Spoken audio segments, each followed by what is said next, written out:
5-6 दिन के बाद जब मैं वापस अपने रूटीन में आई तो मेरा बड़ा ही बुरा हाल था। पर शुक्र है इस रोटी के डब्बे की जिसने मेरी इज्जत बचा ली। तो अस्सलाम वालेकुम मेरी प्यारी यूट्यूब फैमिली, कैसे हैं आप सब। उम्मीद करती हूँ आप सब बिल्कुल ठीक होंगे, खैरियत से होंगे। मैं भी बिल्कुल ठीक हूँ अल्हम्दुलिल्लाह। आप भी सोच रहे होंगे कि इतने दिनों से मैं व्लॉग क्यों नहीं बना रही थी, क्यों मैंने अपनी कंसिस्टेंसी छोड़ी। तो जी बिल्कुल ऐसा नहीं है, मैंने जानबूझकर अपनी कंसिस्टेंसी नहीं छोड़ी है। मैंने बहुत ही ज्यादा मजबूरी में ऐसा किया, पर मेरा दिल रोज करता था यार मैं व्लॉग अपलोड नहीं कर पाऊंगी आज, यार मैं आज फिर से व्लॉग अपलोड नहीं कर पाऊंगी। क्यों? क्योंकि मैं मेरी अम्मी के यहाँ गई थी मेहमान, और वहाँ पर भी बहुत से मेहमान ऑलरेडी थे बकरा ईद की वजह से। और अगर आप लोग मेरे व्लॉग्स शुरू से देखते हुए आ रहे हैं तो आप लोगों को पता होगा कि मेरे काफी ज्यादा फैमिली मेंबर्स को नहीं पता कि मैं यूट्यूब पर मेरा चैनल है और मैं वहाँ व्लॉग्स अपलोड करती हूँ। तो वहाँ पर जो मेहमान थे ना, उनमें से वो मेहमान भी थे जिन्हें नहीं पता था कि मैं व्लॉग अपलोड करती हूँ यूट्यूब पर। इस वजह से ना मैं ना वहाँ वॉइस ओवर कर पाई हूँ और ना ही कुछ शूट कर पाई हूँ। तो ना जब मैं शूट ही नहीं कर पाई तो मैं वॉइस ओवर कैसे करती, और जब वॉइस ओवर नहीं करती तो अपलोड कैसे करती। इस वजह से ना मैं कंसिस्ट रह ही नहीं पाई यहाँ पर, क्योंकि मैं मेरी अम्मी के यहाँ रुकने चली गई थी। तो बस यही वजह है जो मैं कंसिस्ट नहीं रह पाई। पर कल रात में ही मैंने आते ना सबसे पहले ये कबाब का मसाला चढ़ा दिया था और पीस के इसको अच्छे से टिकिया बनाकर फ्रिज में रख दिया था, ताकि जब सुबह मैं उठूँ ना तो मुझे बिल्कुल झंझट ना हो कि मैं अब क्या बनाऊँ क्या करूँ। क्योंकि ना ये सोचने में ही ना आधा दिन चला जाता है। तो मैं घर पर थी ना, जब भी मैं सोच कर आई थी कि घर जाऊंगी और टेंशन मुझे और होगी क्या बनाऊं क्या नहीं, तो मैं जाकर जल्दी से फटाफट कबाब बना लूंगी ताकि सुबह नाश्ते में ना मुझे बिल्कुल प्रॉब्लम ना हो। तो मैंने रात में ना कबाब का मसाला पूरा बनाकर उसको पीस कर उसको टिकिया बनाकर फ्रिज में रख दिया था मेरे रोटी के डब्बे में। मेरे पास 2 रोटी के डब्बे हैं, जिसमें बड़े वाले में ना कबाब इतने सारे बन गए थे कि पूरे कबाब उसके अंदर ही रखना पड़े। बाकी जो कंटेनर है उसमें ऑलरेडी सामान था, तो मैंने रोटी के डब्बा खाली करा और उसके अंदर में ना सारे कबाब मैंने रख दिए। और ना जब सुबह हुई तो मैंने कबाब फटाफट तल दिए थे। पर इन लोगों को कबाब के साथ ना तो पराठे खाने थे और ना ही रोटी खानी थी। तो भाई मेरे हस्बैंड जल्दी से फटाफट जाकर बाहर से बन लेकर आ गए थे और उन्होंने कहा हमें बन कबाब दो ताकि हम नाश्ते में बन कबाब खा सकें। तो मैंने कहा चलिए ठीक है लेकर आ जाइए, और वो सच में लेकर भी आ गए थे। फिर मैंने जल्दी से बन को बीच में से काटा और उसके अंदर कबाब रख दिए, मेरे देवर, मेरी बेटी और मेरे हस्बैंड और मेरे लिए। फिर मैंने झटपट से थोड़ा सा तेल लगाकर इनको ना सेक लिए थे, और ना सच में बहुत ही ज्यादा टेस्टी लग रहा है। सुबह सुबह का नाश्ता हम लोगों का बहुत ज्यादा अच्छा हो गया था। मेरे हस्बैंड ने ना ये बन कबाब मेयोनीज और सॉस से खाए, मेरे देवर ने और मैंने ने चटनी से इसको खाया, और मेरी अमायरा बेटी जो मेरी है उसने सिंपल ऐसे ही खा लिए थे। फिर भी उससे खाते नहीं बना तो उसने कबाब अलग हटा दिया था, और जो बन था ना वो चाय से उसने खा लिया था।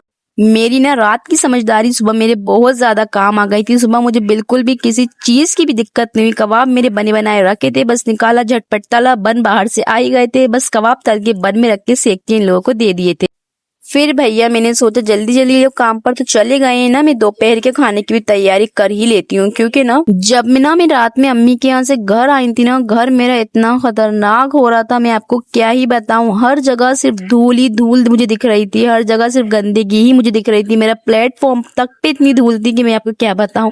क्योंकि जो औरत सफाई करती है ना वो हस्बैंड नहीं कर पाते हैं, आदमी लोगों से वैसी नहीं हो पाती। हाँ बस जो प्रोफेशनल्स होते हैं वही कर पाते हैं, पर जो हमारे घरेलू मर्द होते हैं ना वो ये सब नहीं कर पाते हैं, ना सफाइयाँ ना कुछ भी नहीं कर पाते। यहाँ तक कि ये लोग जो कपड़े उतार रहे थे ना वो तक वॉशिंग मशीन में नहीं डाल रहे थे। ये लोग गंदे कपड़े जहाँ उतारे थे बस वहीं पड़े हुए थे, हाँ उठाकर साइड में रख दिए थे, किसी ने गेट के पीछे, किसी ने अलमारी के पीछे। बस तब मैं आई तो रात में मेरा दिमाग इतना खराब हो गया था ना घर देख के, मैं आपको क्या ही बताऊं। पूरा घर मैंने ना रात में ही सेट कर दिया था, रात में ही मैंने कबाब चढ़ाए, और जब तक कबाब का मसाला हो रहा था मैंने पूरा घर सेट करा। बर्तन भी थोड़े से पड़े हुए थे, बाकी बर्तन तो मेरे हस्बैंड ने धो लिए थे। उन्हें पता था ना कि मैं आज घर पर आ जाऊंगी, तो उन्होंने काफी हद तक फिर भी कर दिया था, लेकिन वो काफी हद भी मेरे लिए हद नहीं थी। मुझे आकर घर में गंदगी ही लग रही थी। वो बोल रहे थे मैंने करा तो ये इतना तो कर दिया ना मैंने, देखो ये भी मैंने कर दिया वो भी मैंने कर दिया, साफ करा वो साफ करा, इतना गंदा हो रहा था वो इतना गंदा हो रहा था। मैंने कहा भाई पर मेरे हिसाब से ना ये साफ नहीं है।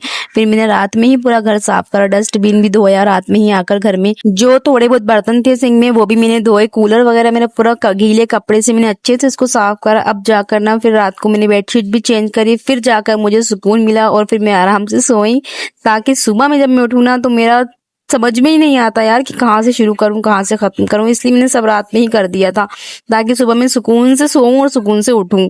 फ्रिज में ना गोश्त ऑलरेडी रखा ही हुआ था, बट वो ना बिल्कुल बर्फ के पत्थर की तरह हो रहा था क्योंकि वो फ्रीजर के अंदर रखा था। तो सुबह मैंने ना फ्रिज का प्लग निकाल दिया था ताकि ना मैं फ्रिज की सफाई भी कर सकूं और जो गोश्त है ना वो पिघल जाए और मैं उसका सालन बना सकूं। और मेन बात तो मैं आपको बताना ही भूल गई, 3 दिन से ना हमारे घर में नल नहीं आए। हमारे घर में क्या, पूरे भोपाल में सब लोग ना इतने परेशान हो रहे हैं। किसी किसी एरिया में तो टैंकर बुलाए जा रहे हैं, बुलाने पर भी टैंकर नहीं आ रहे हैं पानी के। इतनी दिक्कत, इतनी किल्लत हो रही है ना पानी की भोपाल में कि आप खुद ना न्यूज में देख सकते हो कि कितनी हम लोग परेशान हो रहे हैं। बट ना आपको पता है, जैसे मैं रेंटेड घर में रहती हूँ तो यहाँ मेरे जो मकान मालिक है ना, उनके घर में साइड में एक प्लॉट पड़ा है और वहां पर टैंक उन्होंने बेसमेंट के अंदर बनाकर रखा है। 1 कमरे के बराबर टैंक है और उसमें पानी ही भरा रहता है।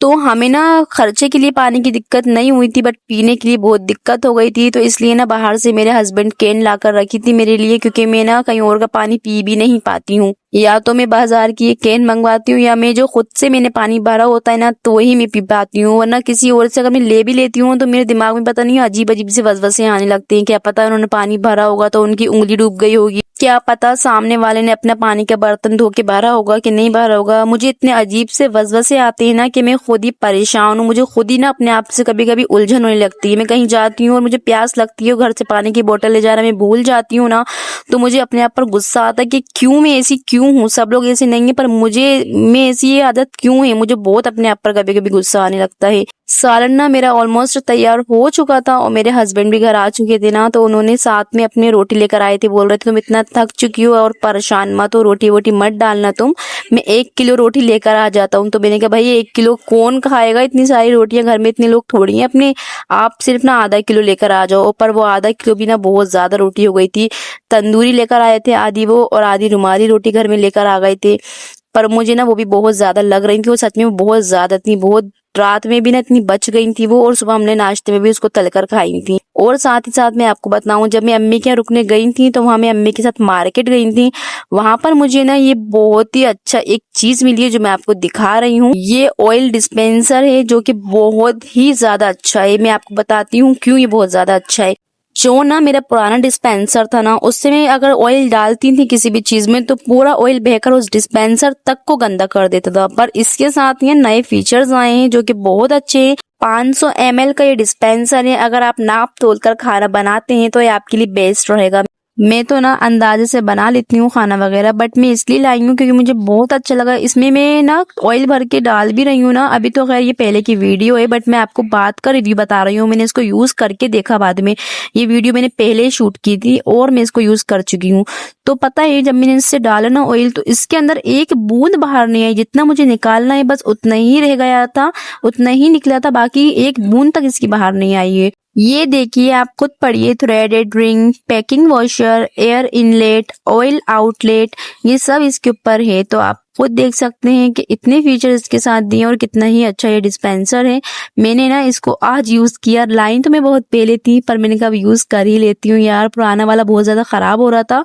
और इसकी क्वालिटी वाइज भी बहुत अच्छा है। ये इसकी क्वालिटी इतनी अच्छी है कि ना अभी मैं इसको ना कुछ बना रही थी और ये गैस के पास ही रखा रह गया था। पर मेरा जो पहला डिस्पेंसर था ना वो पूरा आड़ा टेढ़ा हो गया था, पास रखने से पूरा पिघल जैसा गया था, वो जैसे प्लास्टिक की बोतल्स हो जाती हैं उस टाइप का। बट ये रखा रह गया था ना, इसमें जरा सा कुछ भी खरोच तक नहीं आई, ना ये पिघला ना कुछ हुआ। इसका बहुत अच्छा लगा। अगर आपको भी ये चाहिए हो ना तो ना इंस्टा पे आप मुझे मैसेज करिएगा, मैं वहां पर ना आपको ये लिंक सेंड कर दूंगी। मेरे ये ना यूट्यूब के बायो में मेरे इंस्टा का लिंक डाला है, वहां पर जाकर आप मुझे मैसेज करेंगी ना तो मैं आपको जरूर से लिंक वहां सेंड कर दूंगी। बहुत ही अच्छा, एक बार प्लीज जरूर यूज करके देखिएगा। आप लोग को भी इसके अलावा कोई सा डिस्पेंसर पसंद ही नहीं आएगा फिर। और ना छोटू सा एक क्यूट सा, हाथ में पकड़ने में भी इतना इजीली पकड़ में आ रहा है, इतना कंफर्टेबल है ना ये हर चीज में। आप खुद देखिए, एक बूंद ना इसकी बाहर नहीं निकल रही है ये यूज करने के बाद भी।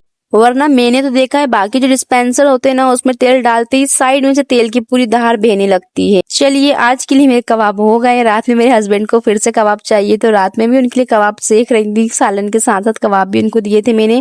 अब मैं आपसे विदा लेती हूँ। आज के लिए बस इतना ही। मिलते हैं अब कल के नेक्स्ट व्लॉग में, तब तक के लिए बाय। और मैं कोशिश करूंगी कि मैं अब डेली ही व्लॉग अपलोड कर सकूं। मिलते हैं अब नेक्स्ट व्लॉग में, तब तक के लिए बाय बाय। अपना ख्याल रखिएगा। और अगर आप चैनल पर नए हैं तो प्लीज मेरे चैनल को भी सब्सक्राइब जरूर करिएगा, वीडियो को लाइक जरूर करिएगा अगर आपको वीडियो पसंद आई हो तो।